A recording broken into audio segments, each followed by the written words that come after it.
Estamos de volta com o programa Você Pode Ser Feliz, aqui pela Rede Século XXI, com um bate-papo muito interessante, muito gostoso, com o Padre Marcos. Ele é assuncionista, mora em São Paulo, está estudando justamente sobre essa questão de arte e espiritualidade, como que o ser humano pode juntar todas essas coisas e viver plenamente, de uma maneira até melhor, e testemunhar de maneira também melhor a outras pessoas sobre todas essas questões.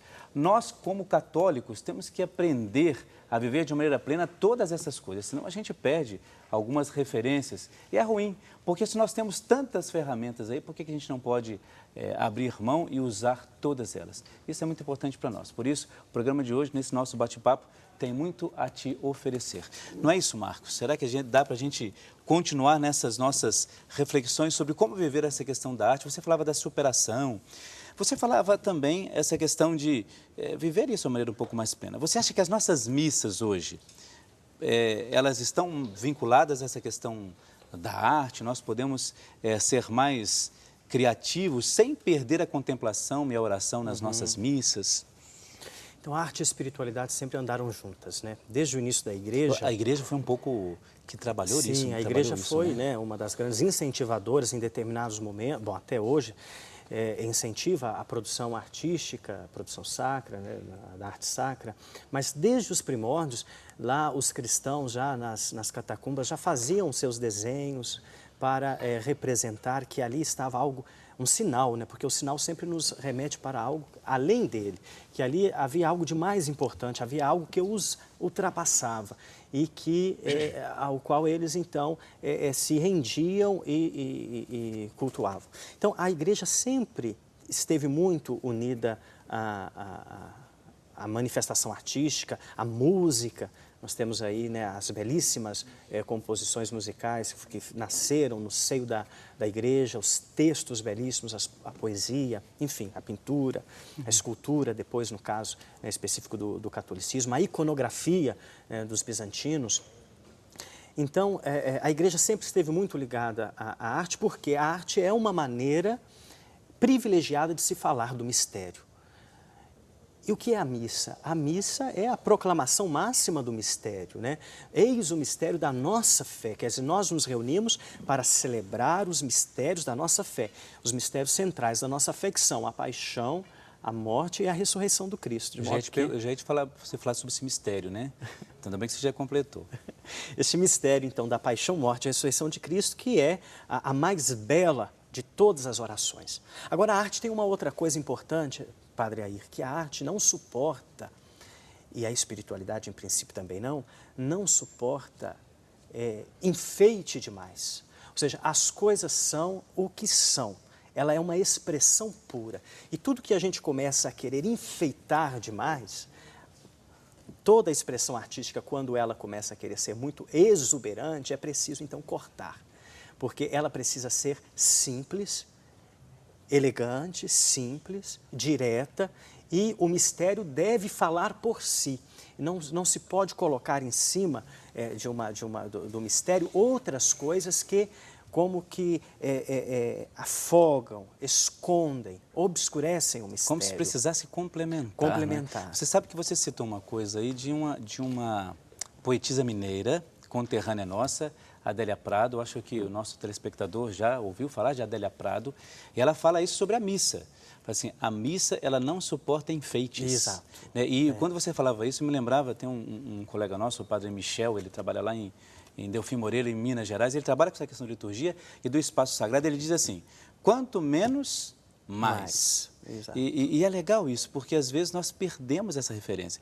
Mas você sabe que eu acho que a igreja hoje está voltando a essa questão de valorizar um pouco mais a questão da arte, limpar um pouco mais os nossos presbitérios, as nossas igrejas. Limpar, que eu digo não de limpeza, mas assim, às vezes você chega numa igreja e tem tanto pano para cima e para baixo que você não vê o altar, que é a referência de toda a igreja, né? Você não vê o altar, você não vê o sacrário, você não vê o ambão onde se proclama a palavra de Deus.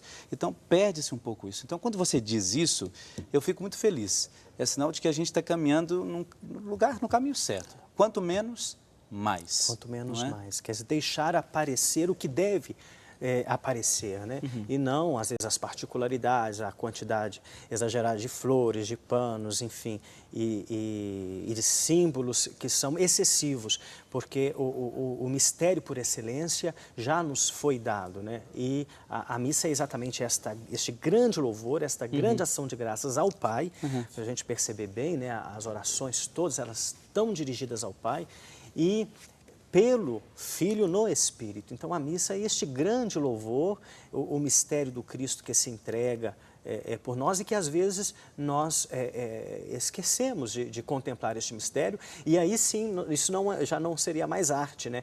São exuberâncias e outras coisas que acabam deturpando o sentido original das coisas, e pode se transformar a missa naquilo que ela não é, um carnaval, por exemplo. Né? Mas mistura a missa um não pouco, é né? isso. As pessoas misturam um pouco. Mas eu acho que hoje as pessoas estão tendo mais consciência disso, né? A missa como espaço de oração, de contemplação, um espaço de viver plenamente o seu momento com Deus ali. Parece que as pessoas estão tão atribuladas, né, no decorrer do seu dia, do seu cotidiano, quando elas vão à igreja, elas não querem muito batuque, muita confusão, né? Elas querem um pouco mais de serenidade, né? Não que a nossa liturgia, a nossa oração tem que ser aquela oração assim, olha, eu e Deus e assim, não nesse sentido, porque a nossa oração ela tem que ser de fato partilhada, como comunidade, em assembleia, mas às vezes é tanto barulho que você não reza, não é? Então, por isso, quando você fala essas coisas, é importante a gente ter essa referência. A missa como um lugar, um espaço ali em que você encontra como assembleia, com os seus irmãos, mas para rezar, não. Também é importante essa questão da festa, mas não é só isso que faz a missa acontecer, não é? Não, é sobretudo esta imersão no mistério que nós estamos celebrando. E isso se faz, claro, na liturgia católica. Nós sabemos muito bem que a Igreja Católica, nossa Igreja, a quem amamos e de quem nos orgulhamos muito, sempre trabalhou muito bem esta questão dos sentidos, porque a arte também, ela se realiza no corpo, né? Ela não é uma coisa abstrata, é o corpo que produz a arte e a produz dando à matéria um sentido que ela não teria se não fosse a intervenção artística. E a liturgia católica sempre trabalhou muito isso, o sentido, a beleza da música, quer dizer, o ouvir, né? A beleza das imagens e das esculturas e dos ícones, que são aqueles sinais, né? São aqueles sinais. Na espiritualidade bizantina, por exemplo, o ícone é uma janela para a eternidade. Ele é um espaço de... por isso o ícone não gesticula, quer dizer, a maneira de representar o ícone é sempre sóbrio, porque ele já representa aqueles que estão, né, na pátria definitiva, na contemplação definitiva. O ícone é, portanto, aquela janela para o transcendente. Então, a visão, o olfato pelo incenso. Então, tudo no seu lugar, na medida certa, é perfeitamente harmonizável, quer dizer, está perfeitamente dentro da nossa boa tradição católica. Eu acho que você seria um bom liturgista. Além de você ser um bom estudioso sobre arte e espiritualidade, você seria um bom liturgista, porque, de fato, é isso que você diz, é aquilo que a gente almeja sempre, não é? A gente procura entender isso ao longo de todas as nossas missas, não é? Então, você que ligou agora a Rede Século XXI, assistindo o programa Você Pode Ser Feliz, eu estou conversando aqui com o Padre Marcos sobre a questão da espiritualidade e da arte, que é uma das coisas importantes da nossa vida. Agora, eu quero aproveitar esse momento para dar uma dica para você sobre essa questão, não só da arte e da espiritualidade, mas falar de presépio, que estamos chegando no nosso Natal, esse tempo primordial da nossa igreja. E também, para isso, tem que te dar uma dica. E a dica se resume no seguinte: nós temos o presépio e temos também um terço. Se você adquirir o presépio ou o terço, um dos dois, você recebe como brinde. Eu posso mostrar aqui, Cauê? Pode ser aqui? Você recebe como brinde, eu diria aqui, ó, aqui é a família, a Sagrada Família, daqui a pouco você já vê mais de perto.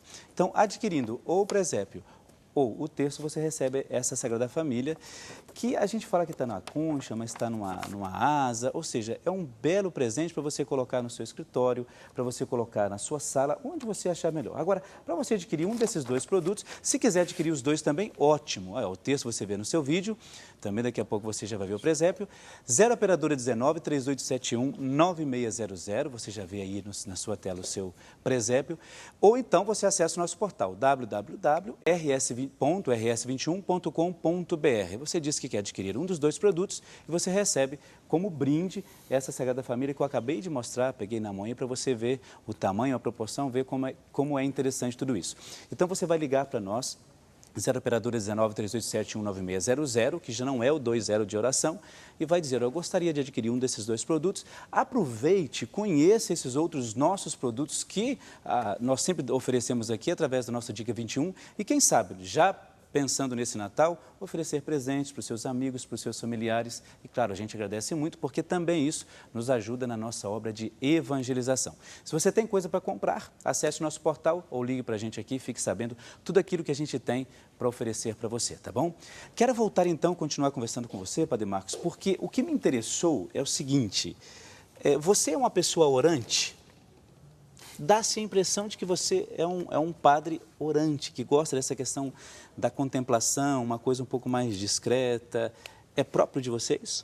Sim, a espiritualidade que mais me atrai é exatamente a espiritualidade do silêncio, né? A música suave, a beleza da iconografia bizantina também. Estudei um pouco a iconografia bizantina e acredito que isso faz com que as pessoas possam, né, imersas no mistério, possam perceber coisas que no barulho não se percebe. Uhum. Os cantos de Tezé, por exemplo, né, que são cantos... Você pode explicar um pouco melhor sobre esse canto de Tezé? Porque muitos que acompanham podem não conhecer um pouco esse canto de Tezé. O que seriam esses cantos de Tezé? Então, Tezé é uma comunidade que nasceu na França, fundada pelo irmão Roger, que se dispõe exatamente a reunir os cristãos. Não é uma comunidade unicamente católica, é uma comunidade de cristãos luteranos, anglicanos, enfim, protestantes, mas mais voltada para a Europa. Parece que há uma ou outra comunidade aqui no Brasil, na América Latina, mas ela é mais centrada na Europa. E é uma comunidade que prima pela oração em conjunto, quer dizer, juntos, a oração pessoal também, mas a oração comunitária é feita por meio de mantras, que são repetidos muitas vezes, até que as pessoas vão tomando consciência do mistério. Porque o mistério, ele é grande demais, nós já sabemos, e nós não conseguimos alcançá-lo. Mas, que é o problema também, me parece, da educação religiosa que nós damos, ou na catequese, ou na escola, ou na família, né? Normalmente, eu volto a Tezé, mas este parênteses talvez seja importante, normalmente nós educamos para doutrinas religiosas, né? Nós queremos ensinar às pessoas quais são as verdades que devemos crer. É certo que nós devemos conhecer a nossa fé, mas antes... Talvez nós devamos fazer uma experiência do religioso. Mais do que conhecer doutrinas religiosas, nós deveríamos fazer uma experiência de encontro com Deus. No nosso caso, como cristãos, de encontro com o Cristo na nossa fé, que é a fé católica. Agora, nesta espiritualidade de Tezé, por exemplo, um mistério apenas, como, por exemplo, proclamar o senhorio de Cristo, Jesus Cristo é o Senhor, isso é repetido várias vezes para que o fiel possa realmente entender o que significa dizer, né, que Jesus é o Cristo. Porque a gente diz muita coisa, Jesus é Cristo, é o Filho de Deus, é o unigênito, é Salvador. É o Salvador.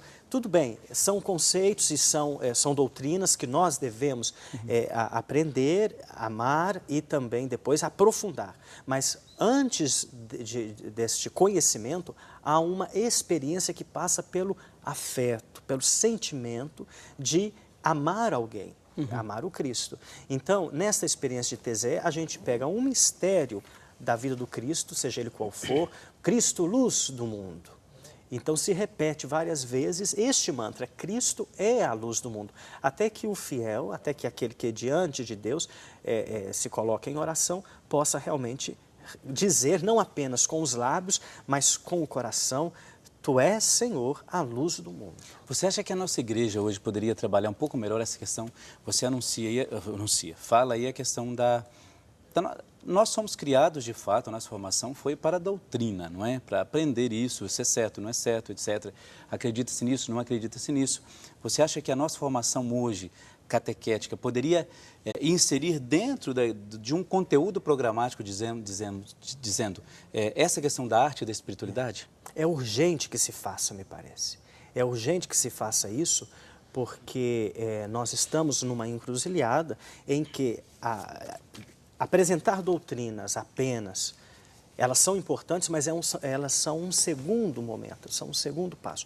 Apresentar doutrinas sem fazê-las passar pelo afeto, pelo sentimento, não resolve as coisas. As pessoas, elas não se convencem mais por isso, elas se convencem na relação. Então, a evangelização deve se servir destes recursos e deve fazer com que as pessoas tenham esta experiência profunda de Deus, que passa pela poesia, que passa pela música, como eu disse, né, os mantras repetidos e este abandono no encontro com o Senhor. Aí a catequese vai ser diferente, né?